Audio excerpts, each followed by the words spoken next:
साथ ही आप सभी लोगों का हमारे चैनल शौर्य करियर पॉइंट में बहुत बहुत स्वागत है।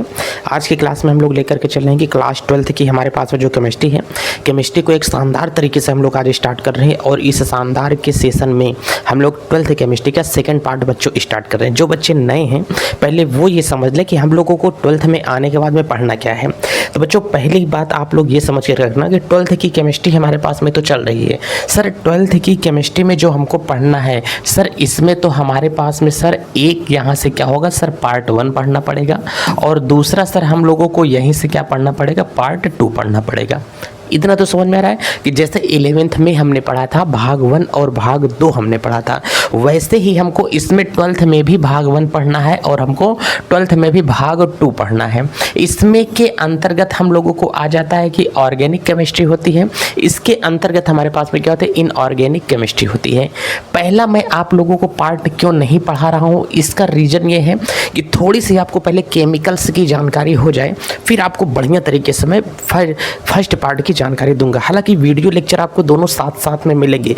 यदि आप 2026 और 27 के बैच के लिए ये ढूंढ रहे हैं कि सर किस तरीके से हम लोगों को एक ऐसी केमिस्ट्री मिल जाए जिसमें हम लोग यूपी बोर्ड में एक अपना अच्छा सा झंडा गाड़ सकें, तो इसके लिए शौर्य करियर पॉइंट आपके लिए बहुत ही बेहतरीन स्थान हो सकता है।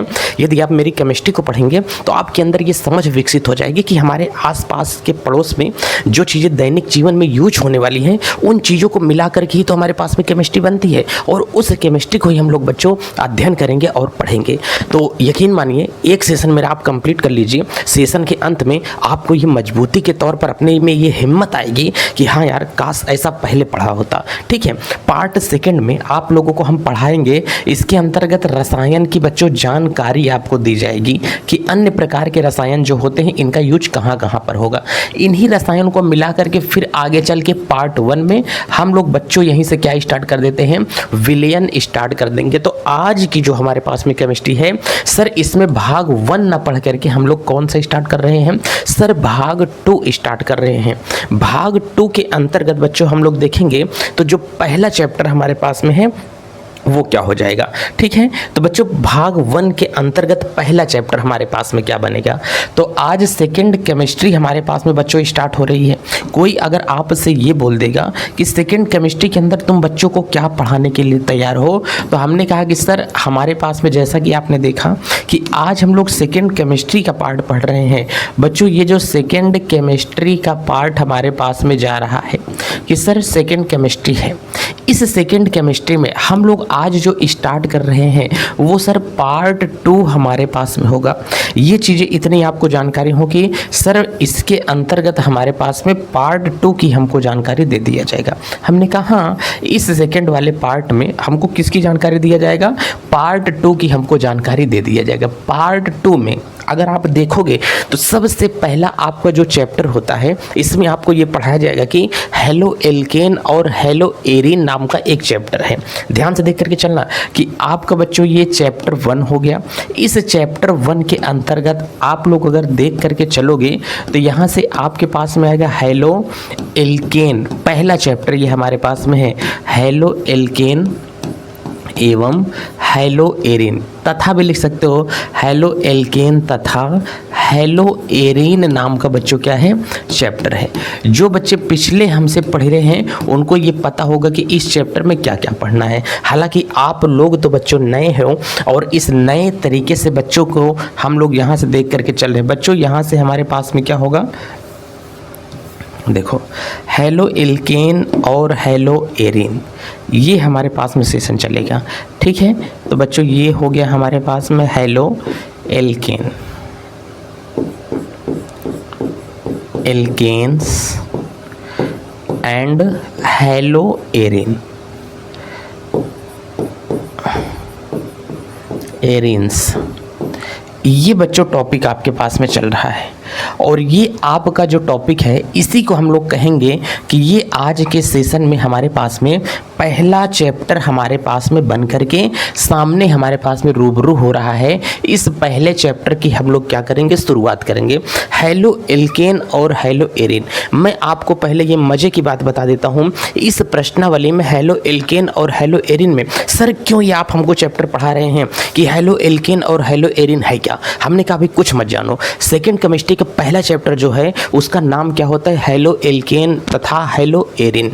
ये हमारे पास में चैप्टर है। इसके अंतर्गत हमको पढ़ना क्या है? हेलो एल्केन नाम का एक अलग प्रकार का रसायन होता है, हेलो एल्केन एरिन नाम का एक दूसरा रसायन होता है। इसमें दो प्रकार के रसायन का इस्तेमाल किया गया है।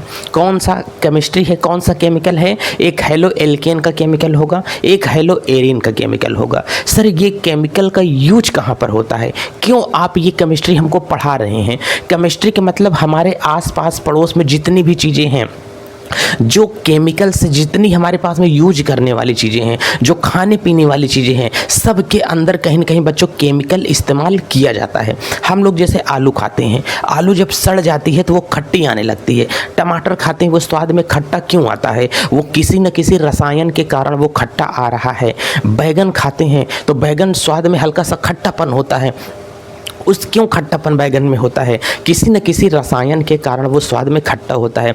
चीनी होती है, चीनी बच्चों मीठी आती है, तो चीनी मीठी क्यों आती है? गन्ने का रस मीठा क्यों आता है? ये सब चीज़ें कभी आप लोगों ने सोचा है कि मिर्च है तो मिर्च कड़वी हमको क्यों लगती है? उसमें किसी प्रकार के रसायन का इस्तेमाल किया गया है। आपको एक बहुत अच्छी मैं जानकारी दे देता हूँ। अच्छा, आप लोगों ने ये कभी कभी सुना होगा, इस चैप्टर को थोड़ा ध्यान से देना। मैं आपको एक बात बता रहा हूँ, आपने बच्चों 11th 10th में जो पढ़ा होगा, आपको पता होगा कि जब हम लोग अम्ल को मिलाते हैं प्लस क्षार को मिलाते हैं तो जा करके हमारे पास में क्या बनता है? लवण। और लवण एक प्रकार का बच्चों ये कैसा होता है? उदासीन होता है। कैसा होगा? ना तो लवण के अंदर आपको ज़्यादा अम्ल मिलेगा, ना तो आपको लवण के अंदर ज़्यादा क्षार मिलेगा। दोनों बैलेंस होते हैं। जब अम्ल और क्षार को बराबर मात्रा में मिला देते हैं तो बनता है लवण। लेकिन हमारे शरीर में बच्चों क्या भरा होता है? कह रहे हैं कि सर हमारे शरीर में खून होता है। क्या होता है बच्चों? हमारे शरीर में ब्लड होता है, खून होता है। और खून जो होता है हमारा अम्लीय होता है कि क्षारीय होता है? ध्यान से समझना, जो हमारे पास में खून होता है, हमारी बॉडी में खून होता है, वो अम्लीय होता है कि क्षारीय होता है? जल्दी से कमेंट में बताना। सर हमारे बॉडी में जो खून होता है सर वो अम्लीय नहीं होता है, वो बल्कि क्या होता है? क्षारीय होता है हमारे शरीर का खून। तो बताओ हमारे शरीर का जो खून है वो अम्लीय है कि क्षारीय है? अगर उसको कोई पिएगा तो स्वाद में कड़वा लगेगा कि खट्टा लगेगा? सर हमारे शरीर का जो खून है वो कड़वा उसको लगना चाहिए, क्योंकि जो क्षार होता है वो स्वाद में क्या होता है? कड़वा होता है। सर कभी आपने खून पिया है क्या? हमने कहा खून पीने का काम महिलाओं का है। इन महिलाओं से पूछिए कि जब ये खून पीती हैं तो कड़वा लगता है कि खट्टा लगता है? आपके बगल में जो है उनसे पूछिए कि भाई साहब मैडम जी बताइए कि खून का स्वाद कैसा होता है? क्योंकि औरतें क्या करती हैं? खून पीती हैं पतियों का, तो अम्लीय होता है नहीं, क्या होता है? क्षारीय होता है। इतनी मेरी बात समझो। हंसी मजाक की बात एक तरफ, लेकिन खून का स्वाद कैसा होता है? सर कड़वा होता है, कसैला होता है? हाँ सर, खून सर क्षारीय होता है, अम्लीय नहीं होता है। हमारा शरीर हमेशा क्षारीय रहना चाहता है। बताओ हमारे शरीर में जो खून है वो खून का पीएच मान कितना होता है? सर किसी अम्ल रसायन का यदि पीएच मान 7 से ऊपर होता है तो वो बच्चों क्या होता है? क्षार होता है। अगर 7 से नीचे होता है तो सर वो अम्ल होता है। ये बात आप मानोगे कि नहीं? हाँ सर बिल्कुल हम मानेंगे। हमारे शरीर का अगर पीएच मान 7 से नीचे होगा तो अम्ल होगा, 7 से ऊपर होगा तो सर वो क्षार होगा। तो बताओ खून का पीएच मान बच्चों कितना होता है? सर खून का जो पीएच मान होता है वो 7.4 होता है। क्या होता है? खून का पीएच मान 7.4 होता है। तो बताओ अम्ल है कि क्षार? सर खून का पीएच मान क्षार होता है। चलो ठीक है, इसका मतलब हमको अपने शरीर के अंदर ज़्यादा अम्ल नहीं डालना है। अगर शरीर में ज़्यादा अम्ल चला गया तो खून पहले से कहा है क्षार, हमने ढकेल के अपनी बॉडी में क्या डाल दिया? अम्ल डाल दिया, खट्टी चीज़ें शरीर में डाल दिया तो खून हमारा हड़बड़ा जाएगा। ई का डाल दिया बे, हमारे शरीर में क्या आ गया? ये तो तुम्हारे खून को ज़्यादा दिक्कत देना महसूस कर देगा, शरीर तुम्हारी उलझन में आना शुरू हो जाएगी। इसका मतलब ज़्यादा खट्टी चीज़ें नहीं खानी चाहिए। ये आपको देखो पुराने समय में ये चीज़ें कहीं ना कहीं से बताया जाता है कि शरीर में ज़्यादा खट्टा मत खाओ। ये सब के लिए रोक दिया है कि जो हम लोग खट्टी चीज़ें अगर खाते हैं तो वो शरीर को बच्चों क्या करती हैं? नुकसानदेह करती हैं। इसलिए ज़्यादा आपको अचार नहीं खाना चाहिए, ज़्यादा बच्चों आपको सिरका नहीं खाना चाहिए, क्योंकि सिरका भी स्वाद में क्या होता है, खट्टा होता है।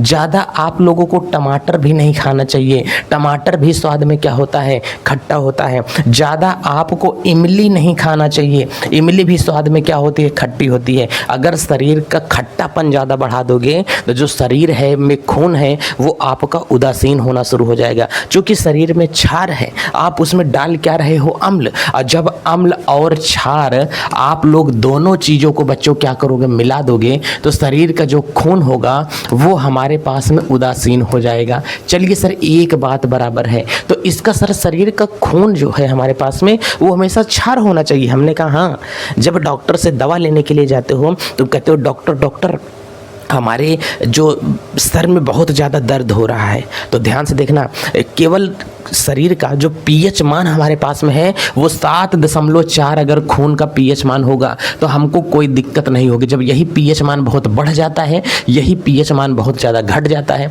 अगर हमारे शरीर में 7.8 पीएच मान हो जाता है तो अम्लीयता बढ़ी कि क्षारीयता, करेंगे सर 7.4 होता तो ये क्षार है, इससे और ज़्यादा हो गया है तो ये वाला और प्रबल क्षार हो गया है। अगर क्षार ज़्यादा बढ़ गया है तो क्षार को कम करने के लिए शरीर के अंदर क्या डालेंगे, अम्ल डालेंगे। क्या डालेंगे भाई, क्षार ज़्यादा बढ़ जाएगा, उसको कम करना है तो कम करने के लिए हम लोग क्या पिएंगे, अम्ल पिएंगे। अम्ल पिएंगे तो जो 7.8 चला गया है वो उतर करके 7.4 आ जाएगा। तो डॉक्टर हमको दवा दे देता है। जब सर दर्द होता है तो समझ लो शरीर का में हमारे पास में जो अम्ल है उसका पीएच मान हमको अम्ल की शरीर में ज़रूरत है। इसका मतलब क्षारीयता बढ़ गई है, अम्ल हमारे पास में क्या हो गया है, कमी हो गई है अम्ल की। तो हमको ऐसी चीज़ की दवा दी जाती है जिससे हमारे शरीर में अम्लता थोड़ी सी बढ़ जाती है और हमारा सर दर्द कम हो जाता है।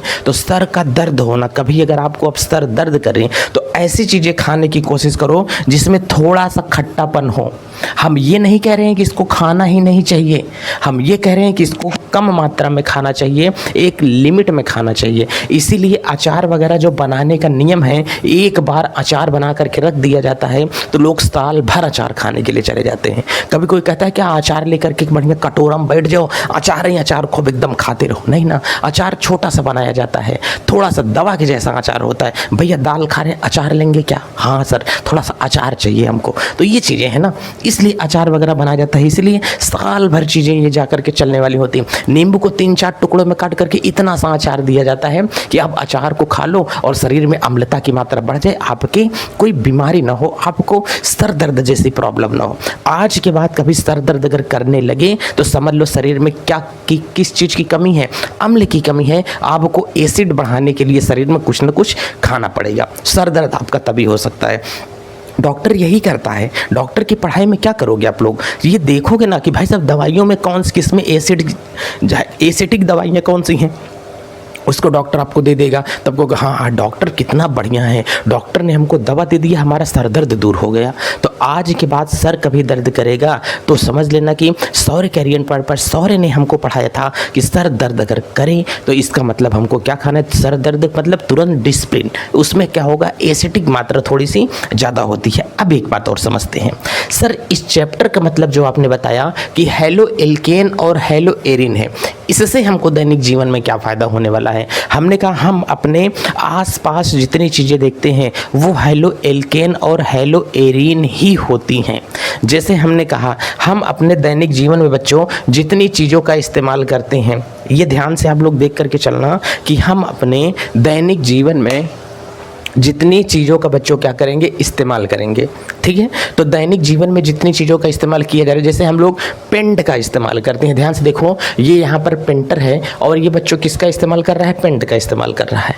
अब बताओ अगर कोई पेंटर पेंट का इस्तेमाल कर रहा है तो इस पेंट के अंदर हेलो एल्केन और हेलो एरिन वाले केमिकल उपस्थित है, हेलो एल्केन और हेलो एरिन वाले केमिकल उपस्थित हैं, इसलिए ये पेंट दीवार पर कर पा रहा है। अगर ये केमिकल ना होता तो ये पेंट इसका काम ना कर पाता, पेंट का निर्माण नहीं हो सकता था अगर हेलो एल्केन और हेलो एरिन ना होता तो। चलो एक बात तो हमको ये भी समझ में आ गई। अब कह रहा है कि बच्चों जो ग्रीस होती है, ग्रीस आप लोग मशीनों में देखते हो ना, चारा मशीन होती है, कहीं पर बेयरिंग हो गई, पंखा हो गया, उसमें ग्रीस दे देते थे। तो ग्रीस भी एक प्रकार का हेलो एल्केन और हेलो एरिन वाले केमिकल से ही मिलकर के बना है। सर कि कौन सा केमिकल है, पहले नाम बताइए। हमने कहा नहीं, दो केमिकल हैं, हेलो एल्केन है और हेलो एरिन है। ये किस में पाया जाएगा? सर पेंट में पाया जाएगा। सर किस में पाया जाएगा? सर ग्रीस में पाया जाएगा। सर किस में पाया जाएगा? फ्रिज और एसी में भी पाया जाता है। आपके फ्रिजवा के पिछवा देखो एक टैंक लगा होता है, गैस टैंक होता है, उसमें भी ये उपस्थित होता है। क्या? हेलो एल्केन और हेलो एरिन उसमें भी उपस्थित होता है। ठीक है सर। सर एक चीज़ इसमें और आ रही है, हमने कहा क्या ड्राई क्लीनिंग कभी करवाते हो?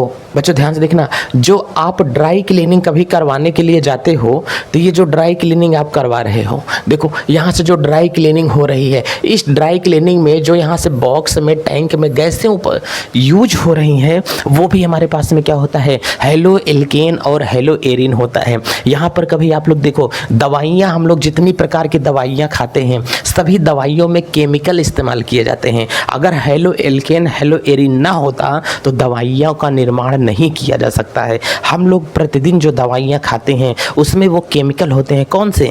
हेलो एल्केन और हेलो एरिन पाया जाता है।